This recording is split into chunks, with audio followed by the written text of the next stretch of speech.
Hi, Kirsten. This is Bhavan Hi. here. Hi. Thanks a lot Hi. for the interview. Yep. Yeah. So I'm actually doing a story about lobbies and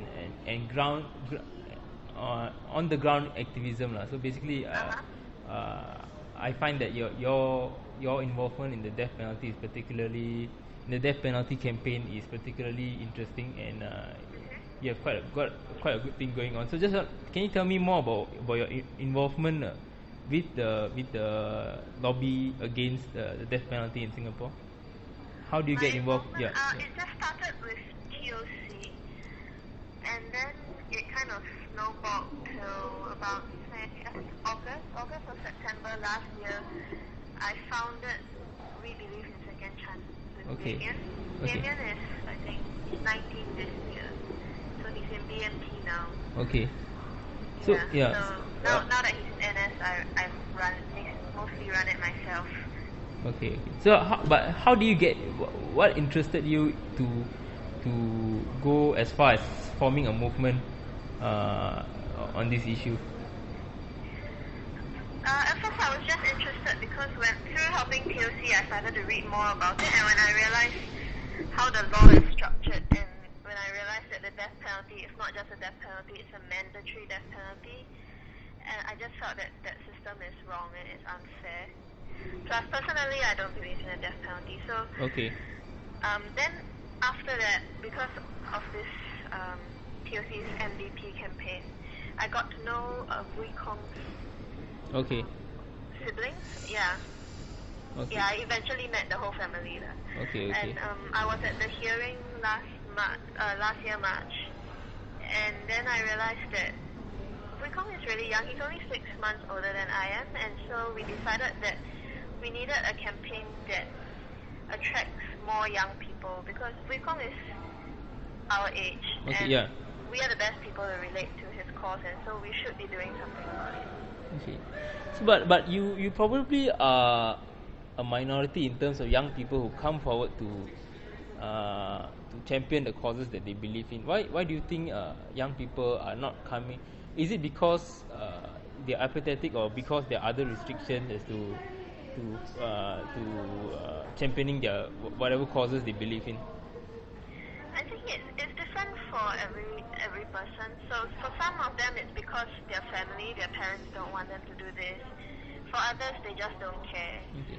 And for a lot of people, it's just that they're not aware, and so they don't realize what's the implications of this law. And even if they do, they feel like, oh, it's never going to touch me anyway. So Yeah. they don't feel like they should bother. Okay. And there's a lot of people I've met who just feel helpless. Like, we're never going to be able to change this, so why should I put so much blood, sweat, and tears into it? What do you think the state has got to do with this kind of this attitude that you speak of? As in the state, state? yeah, the government and the political climate. Do you think there is anything? Do you think that it affects people, or is just an excuse that people use for their apathy? I think it does affect people, because your whole life it's like governance and policy and everything is out of your hands. So I find that Singaporeans don't realize that we can take ownership of our country, and we have a say as to what policy we like and what we don't like. So because it's always been like this detachment of government and everyone else, Okay. so we feel like the government will do all the policy and everything, and we're never going to have a say. And even if we try to say, they won't listen to us, so maybe we just shouldn't bother. Okay. About the effectiveness of this type of campaigns, self-initiated. How are you reaching out to people, and what would you say how effective has it been in the few months it has been around?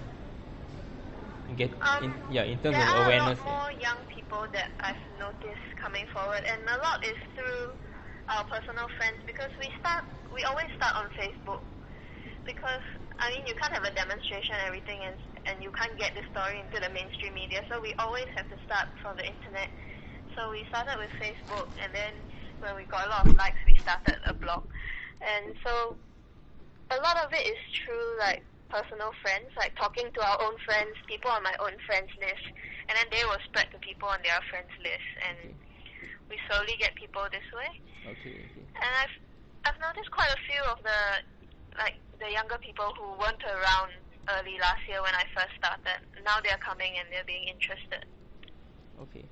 What about how you think that such campaigns can get in the older crowd? Do you think it's important to get in the older crowd? Yeah, I think you kind of need everybody, because technically Second Chances is aimed at young people, but if anyone older comes along, we're not going to turn them away either. Okay. So we'll be happy to get anyone we can get, really. Okay. It's kind of, we can't just target one. Everybody has to work together. Okay. So the program has the movement has been around for a while, for these few months. What are the challenges that you face, and in terms of everyone who is campaigning against the death penalty, against the mandatory death penalty, what are the main challenges that they face? The main challenge is that the idea that the death penalty is what makes Singapore safe. That's the main public perception that we keep coming up against over and over again, because it's been so long drilled into us that this is why we don't have drugs, this is why we have a low crime rate, is because the government dares to be tough and we aren't good to criminals and we have a death penalty, and that's what everybody believes. And I think there's a lot of misunderstanding when we campaign for, say, a second chance for Wee Kong.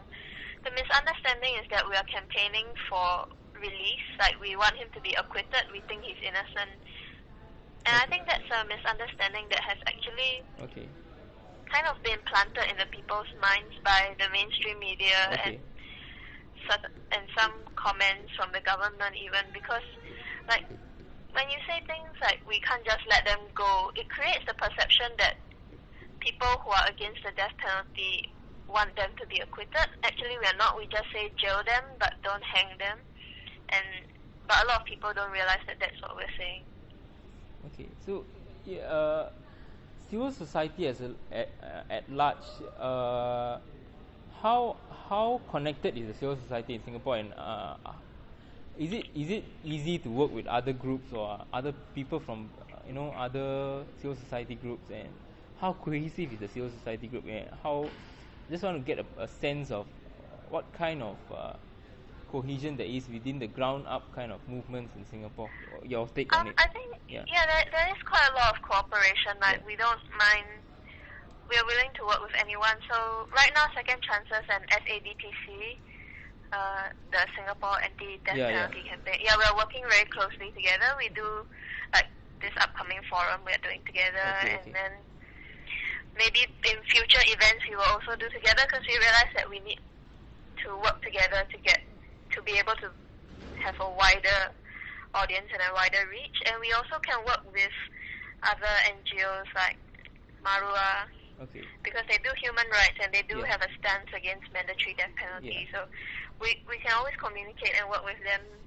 There's Think Center, which I haven't worked with, but Rachel from SADPC has, and that's how we can all connect. And by and large, there's a lot of support for each other. We might show up at migrant worker events for TWC2 or Home, and when they have their events, and then they will show up at our events against death penalty.